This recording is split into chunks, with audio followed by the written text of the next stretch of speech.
Here's to all the girls that became women and all the women that were once girls. And here's to all the women that not only took time to apply foundation on their faces but took time to dig a foundation in the word. Here's to you. Here's to all the women that have understood it's not about the thickness of the makeup on your face, but rather the thickness of your soul and spirit. Here's to you. Here's to all the women that not only drew lines on their face but took time to draw lines and boundaries of self-control around themselves. Women that said we will be virtuous. Here's to you. It's impossible to talk about a woman without talking about her womb, because in essence she's a wombed man, and it's her ability to multiply, her ability to take a seed and give you a generation, her ability to take a sentence and give you a paragraph. And oftentimes mathematics with women sounds something like this: a woman plus a man's silence equals disaster. A woman times a man's silence equals a big nothing, or is it? A big nothing that somehow turns into something later on. So men, let us learn to communicate, because it's her ability to multiply. And when we give her love, she's able to multiply that. When we give her silence, she multiplies that too. And when we give her misery, she's able to give us hell. So men, let us learn to communicate, because it's her ability to multiply. I once heard somebody say it's impossible to live with and without a woman.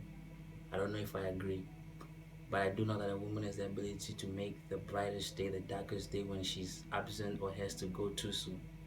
She has the ability to make life of life and death of life when she has to go.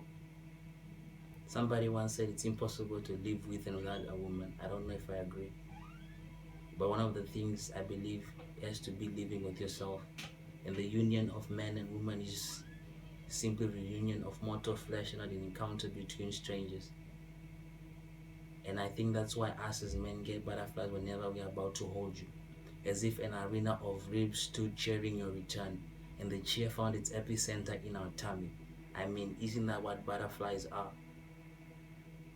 Simply ribs standing and cheering the return of one of their own. I believe that God transplants in us new hearts as men, and I believe oftentimes his assistant is a woman. That's because of how her hands are, how her hands are small and warm, small enough to squeeze in between our intercostal space and grab our heart when it's not beating to make it beat again.